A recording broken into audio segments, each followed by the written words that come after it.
kapazak izango zerate momentu honetako akordioak lortu nahian edo gauzak banatzeko, Bilduk esfuerzo hori egingo du, gauza bat ekonomia, beste bat elkarbizitza eta bakea eta beste bat herri ereduaren inguruak hirurak zatitzea?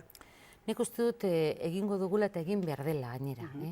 Hau da, momentu honetan egoera oso larria da. Ekonomikoki eta gero gatazkari dagokiola irtenbideak bilatu behar dira hobeto lehenago berandu baino, ez?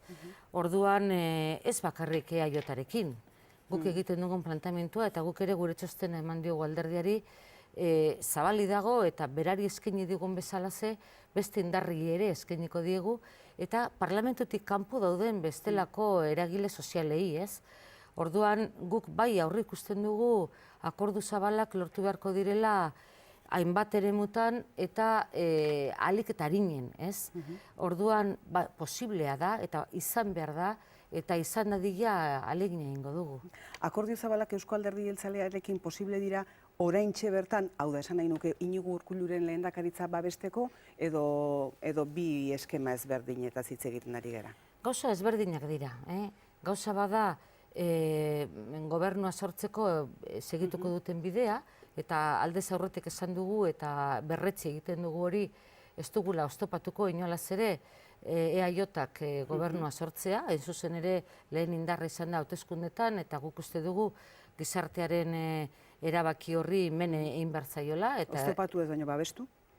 Gauza diferenteak dira. Horregatik galdetzen dizut. Orduan guk ez dugu oztopatuko eta ez dugu oraindik erabaki, koalizioan erabaki behar dugu, Bilduk bere hautagaitza aurkeztuko duen lehendakaritzarako, batez ere aukera izateko zer nolako proiektua duen azaltzeko. Hori erabakitzeko dago, aztertzeko dago, baina printzipioz argi eta garbi esaten dugu lehenengo indarrak sortu behar duela gobernua eta gure aldetik inolako oztoporik ez dela egongo. Lehenengo indarra, bigarren indarrarekin egon da lehenik eta behin, Bildurekin, 21 eserleku lortu dituzue urriaren 21 auteteskundeetan, eta zuk esana da irakurri egin dut eta edozein kasutan zuri oso emaitza ona iruditu arren, pixka bat jendea kontsolatzen aritu zarela Bilduko jendeak gehiago espero zuelako. Ze espero zuten edo zenuten edo... Bueno, nire galdetu egin zidaten nia tokatu zeidan konsolatzea, eta nik esan dudana da,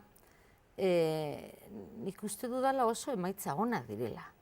Inoiz ez da egon horrelako ordezkaritzarik legebiltzarrean indar subiranista eta ezkertiar batena, eta lehenengo aldia da.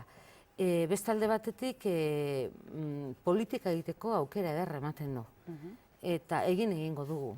Eta politika kontsekuentea eta serioa. Hori esan egin dugu eta egin egingo dugu. Eta egia da, bestelako espektatiba sortu egin zela, baina esan egiten genuen. Ez zaie kasu erandirik egin behar inkestei. Egin bazitzaien, okerra ez. Hori da dagoena. Eta emaitza ona da. Eta nik uste dut batzuk porrot modura hartu nahi duten hori neluketela bere egintzat alako porrota ez. Bestela datu benetan onak direlako.